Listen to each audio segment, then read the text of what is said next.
हे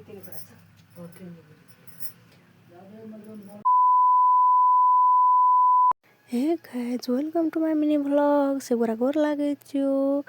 आज चाहिँ गाइज मेरो दाइको देखासुनी हो, त्यही भएर म चाहिँ रेडी भएँ। अनि त्यसपछि हेर्न सक्नुहुन्छ मेरो आउटफिट। अनि म खाना खान लागेँ, अरबी तरकारी र पकौडा। अनि त्यसपछि म चाहिँ नरिवल काट्न लागेँ। नरिवल काटिसकेर चाहिँ यता जाँदा चाहिँ मेरो भाउजूले चाहिँ चिया पकाउनु हुँदै थियो। अनि म चाहिँ आलु तास्न लागेँ। आलु तासिसकेपछि अनि मोटर पनि धोएर रेडी पारेँ। अनि मोटर धोइसकेपछि म चाहिँ चुलो बालेँ अनि कराई हालेँ त्यसमा। अनि त्यस कराई तातिसकेपछि मैले तेल ढालेँ त्यसमा। तेलमा चाहिँ हरियो खुर्सानी फुराएँ। हरियो खुर्सानी फ्राई भइसकेपछि मैले त्यसमा जिरा हालेँ थोरै। अनि त्यसमा एड गरेँ तेजपत्ता पनि रातो भइसकेपछि मैले बेसार हालेँ। बेसारपछि मैले मटर हालेँ, मटर भुट्न लाएँ।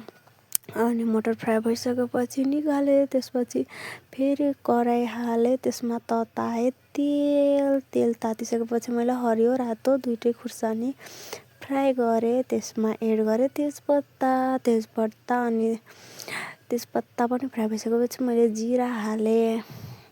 अनि त्यसपछि हालेँ पियाज रातो भइसकेपछि त्यसमा एड गरेँ मैले लसुन र अदुवाको पेस्ट। अनि त्यसपछि जिरा पनि पिसेको थियो मैले, त्यो पनि फ्राई भइसकेपछि अनि बेसार हालेँ। अनि त्यसपछि आलु भुटेँ।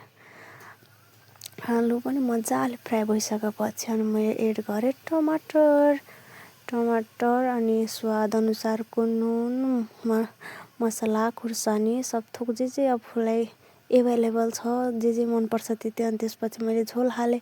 झोल उम्लिसकेपछि मैले त्यसमा मटर एड गरिदिएँ अनि एकछिन चलाएँ अनि उम्लिन दिएँ।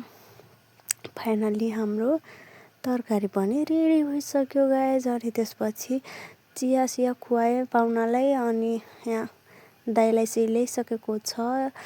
अनि उहाँहरूले सोध्नु हुँदै थियो इन्ट्रोडक्सन यताउति। अनि फेरि आएँ अनि म चाहिँ त्यसपछि पापड फुलाउनतर्फ लागेँ। पापड फुलाइसकेँ फाइनली।